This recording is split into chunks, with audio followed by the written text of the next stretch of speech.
ఎవరు చెడ్డ చేస్తే ఎత్తు చూపుతాం. అది రైట్. ఇక Nara Lokesh, Telugu Desam party working president, national మీడియాతో మాట్లాడుతూ ఒక ఇంట్రెస్టింగ్ కామెంట్ చేశారు.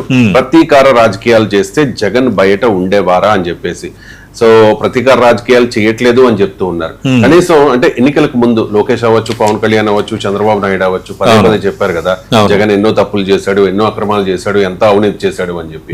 ఈ 2 ఏళ్ల కాలంలో కనీసం ఆ ప్రయత్నం జరగల, అరెస్ట్ చేసే ప్రయత్నం. జగన్ అరెస్ట్ అవుతారు అంటూ రకరకాల ప్రచారాలు జరిగాయి. మద్యం కేసులో అంతిమ లబ్ధిదారు జగన్మోహన్ రెడ్డి కాబట్టి ఆయన అరెస్ట్ అవుతారని కూడా రీసెంట్ గా ఒక 10 రోజుల క్రితం కూడా మనం మాట్లాడుకున్నాం. ఎన్నికలకు ముందు యువగడం పాదయాత్రలో లోకేష్ చాలా స్పష్టంగా చెప్పారు అనేక వేదికల్లో, మేము అధికారంలోకి వస్తే జగన్ లోపలేస్తామని. ఇక పవన్ కళ్యాణ్ అయితే కేంద్రంతో చెప్పి జగన్ ఆట కట్టిస్తానని కూడా చెప్పారు. కానీ ఆ ప్రయత్నం ఏమి జరగలే ఈ 2 ఏళ్లలో. అంటే ఏంటి దీన్ని ఏ రకంగా చూడాలి? అంటే జగన్ బయట ఉండేవారు కాదు, ప్రతీకార రాజకీయాలు చేస్తే అంటూ ఉన్నారు లోకేష్. మీ కామెంట్ ఏంటి?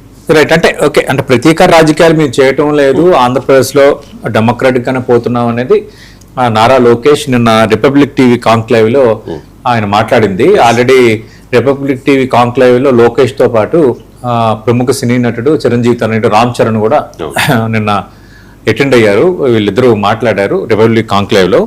అయితే నారా లోకేష్ ఆయన చేసిన ప్రకటన ఏంటి? ప్రతీకార రాజకీయాలు చేస్తుంటే వైఎస్ జగన్ బయట ఉండేవారా, అలాగే ఈరోజు జగన్ ఎక్కడ కావాలంటే అక్కడికి వెళ్తున్నారు అని లోకేష్ చెప్పారు. అలాగే ఆయన గతంలో అంటే వైసీపీ హయాంలో ఆయనకి ఎదురైన పరిస్థితిని కూడా రిపబ్లిక్ టీవీ కాంక్లేవ్ లో ఎక్స్ప్లెయిన్ చేశారు. నాపై అత్యాత్తంతో సహా 23 అక్రమ కేసులు పెట్టారు, అలాగే మా తండ్రిని నిర్బంధించారు, జైల్లో పెట్టారు, అలానే మేమేం ప్రతీకార రాజకీయాలకు పాల్పడట్లేదు అనేది ఆయన చెప్పిన మాట. అయితే వైఎస్ఆర్ కాంగ్రెస్ పార్టీకి ఈ విషయంలో కొంత డిఫరెంట్ ఒపీనియన్ ఉంది. ఎందుకంటే ఇప్పుడు సరే వైఎస్ జగన్మోహన్ రెడ్డి అక్రమస్తుల కేసు, సిబిఐ దర్యాప్తు, తర్వాత మిగతా అంశాలకు సంబంధించి ఇప్పుడు కూడా అది ఒక debatable issue between TDP and YSR Congress party. అలాగే ఎన్నికలకు ముందు కూడా వైఎస్ జగన్మోహన్ రెడ్డి 1,00,000 కోట్లు అన్న అంశాన్ని పదే తెలుగుదేశం పార్టీ మాట్లాడింది. అలాగే వైఎస్ జగన్మోహన్ రెడ్డి అంటే వైసీపీ పాలనలో ఈ మద్యం సంబంధించి, తర్వాత మరికొన్ని ఇష్యూస్ సంబంధించి స్కాములు చేస్తున్నారన్న అంశాన్ని వాళ్ళు మాట్లాడారు.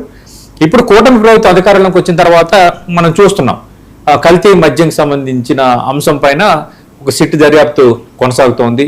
తర్వాత మనీ లాండరింగ్ జరిగిందని ఎన్ఫోర్స్మెంట్ డైరెక్టరేట్ కూడా ఎంటర్ అయిపోయింది.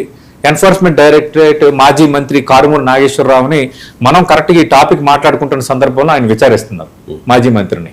అయితే ఇక్కడ ఏంటి, వీటన్నిటిలో అంతిమ లబ్ధిదారు ఎవరు అన్నది తేల్చాలన్నది సిట్ లక్ష్యంగా కనిపిస్తోంది. అంతిమంగా జగన్మోహన్ రెడ్డికి అయాచితంగా కొంత లబ్ధి చేకూరిందని ఎఫ్ఐఆర్ లో కూడా సిట్ ప్రస్తావించింది ఆల్రెడీ. ఈ నేపథ్యంలో జగన్మోహన్ రెడ్డి అరెస్ట్ కాబోతున్నారు అన్న చర్చ అయితే బలంగా పొలిటికల్ సర్కిల్స్ లో ఉంది. సరే, ఇది పొలిటికల్ వెండేటాగా వైసీపీ ప్రస్తావిస్తోంది. పొలిటికల్ వెండేటాస్ మేము చేయటం లేదు, వీఆర్ ట్రాన్స్పరెంట్ అని నారా లోకేష్ అంటున్నారు. కానీ ఇక్కడ ఏంటంటే జనరల్గా పొలిటికల్గా పిక్చర్ మారుతుంది. పొలిటికల్గా పబ్లిక్ పర్స్పెక్టివ్లో ఎలా చూస్తారంటే, ఇప్పుడు జగన్మోహన్ రెడ్డి ఫర్ ఎగ్జాంపుల్కి ఈ లిక్కర్ కేసుకు సంబంధించి అంతిమ లబ్ధిదారు ఏదో తేల్చే పనిలో ఉన్నారని ఇష్యూ నడుస్తుంది కదా. ఆల్రెడీ రాజ్ కసిరెడ్డిని మరొకరిని అరెస్ట్ చేశారు, కారుమూరి నాగేశ్వరరావు మాజీ మంత్రిని విచారిస్తున్నారు, ఆయన కూడా రేపో మాపో అరెస్ట్ చేస్తారంటున్నారు. అంతిమ లబ్ధిదారు ఎవరు అనేది ఇంక తేలాల్సి ఉంది. ఫైనల్గా ఇదే ఇష్యూలో జగన్మోహన్ రెడ్డిని అరెస్టు చేయరని మనం గ్యారంటీ చెప్పలేం. రేపొద్దున ఈ సిట్టు విచారణ ఆధారంగా వాళ్ళు పొందుపరిచిన నివేదిక ఆధారంగా రేపొద్దున జగన్మోహన్ రెడ్డిని అరెస్ట్ చేయరని మనం చెప్పలేం. వైఎస్ఆర్ కాంగ్రెస్ పార్టీని కూడా అరెస్ట్ చేస్తే చేయనియండి, మాకేమైనా సమస్య, మేము ఇంకా దీన్ని బేస్ చేసుకుని ఇంకా జనంలోకి పోతామన్న ఆలోచనలు వాళ్ళు ఉన్నారు. అంటే వాళ్ళు కూడా అరెస్ట్ చేయొచ్చేమో అన్న అంచనాలు వైఎస్ఆర్ కాంగ్రెస్ పార్టీ నేతలు కూడా ఉన్నారు. ఇది రాజకీయంగా జరగచ్చు, దర్యాప్తు పరంగా జరగచ్చు, కానీ పబ్లిక్ పర్స్పెక్టివ్ అలా ఉండదు.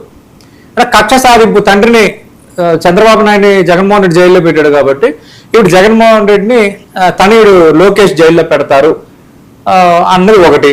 రెండు, టీడీపీ నేతలు ఒక వర్గంలో చర్చ ఏంటి, అప్పుడు చంద్రబాబు నాయుడు అరెస్ట్ పెట్టిన జగన్మోహన్ రెడ్డిని అరెస్ట్ చేయకపోతే ఎలాగా, జైల్లో పెట్టకపోతే ఎలాగా, మా పార్టీ క్యాడర్ రగిలిపోతుందని కొందరు అంటున్నారు.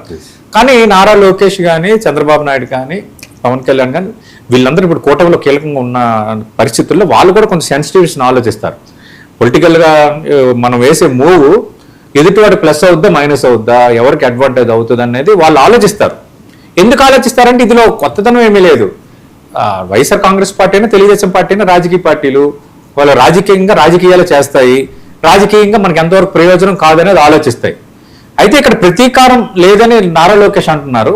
కానీ రేపు పొద్దున లిక్కర్ కేసులో నిజంగా కొన్ని ఆధారాలు ఉండి జగన్మోహన్ రెడ్డి అరెస్ట్ అయినా, ఆధారాలు లేకుండా అరెస్ట్ అయినా, ఫైనల్ గా ఇది పొలిటికల్ వెండేటా అన్న లైన్ వైఎస్ఆర్ కాంగ్రెస్ పార్టీ తీసుకుంటుంది. ఇది కక్ష సాధింపనే జనంలోకి పోద్ది ఆటోమేటిక్ గా, అదే జరిగేది. అందుకు ఇవి ఏంటంటే ఇష్యూస్ అనేవి కొంత ఇదిగా ఉన్నాయి. అక్రమాస్తుల కేసుకు సంబంధించి జగన్మోహన్ రెడ్డిని అరెస్ట్ చేస్తాము, జగన్ అవినీతికి పాల్పడ్డాడు, 1,00,000 కోట్లను పదే హడావుడి చేశారు. కానీ వచ్చిన తర్వాత ఏం జరగలేదు కదా, అది దర్యాప్తు కొనసాగుతోంది. అంటే జరగాలనేది మన విష్ కాదు, కానీ ఏమీ జరగలేదు. కానీ ఏమైతుంది, స్టేట్ లో ఉన్న ఇష్యూస్ అన్ని ఇప్పుడు తెర ముందుకు వస్తున్నాయి. లిక్కర్ స్కామ్ కి సంబంధించిన ఇష్యూ తెర ముందుకు వచ్చింది. అలాగే మరికొన్ని అంశాలని పదే తెలుగుదేశం పార్టీ నేతలు ప్రస్తావిస్తున్నారు, దానికి వైసీపీ రెస్పాండ్ అవుతుంది. అందుకు మీరు అన్నట్టుగా ప్రతీకార రాజకీయాలు లేవని లోకేష్ ఒక స్టేట్మెంట్ చేయొచ్చు. కానీ రేపు పొద్దున్న ఈ లిక్కర్ కేసు వీటన్నిటిలో అనుకోకుండా జగన్మోహన్ రెడ్డి అరెస్ట్ అయితే ఇది ప్రతీకార రాజకీయం అన్న వాదనను వైసీపీ బలంగా జనంలోకి తీసుకుపోద్ది. పీపుల్ విల్ డిసైడ్ వైసీపీ వాదన వింటారా, లేదంటే నారా లోకేష్ మంత్రి చెప్పినట్టుగా ఇది ప్రతీకారం కాదు, చట్టం తన పని తాను చేసుకుపోతుంది అని ప్రజలు భావిస్తారా కూటమి తీసుకున్న నిర్ణయాలు అనేది మనకి భవిష్యత్తు నిర్ణయిస్తుంది. రైట్.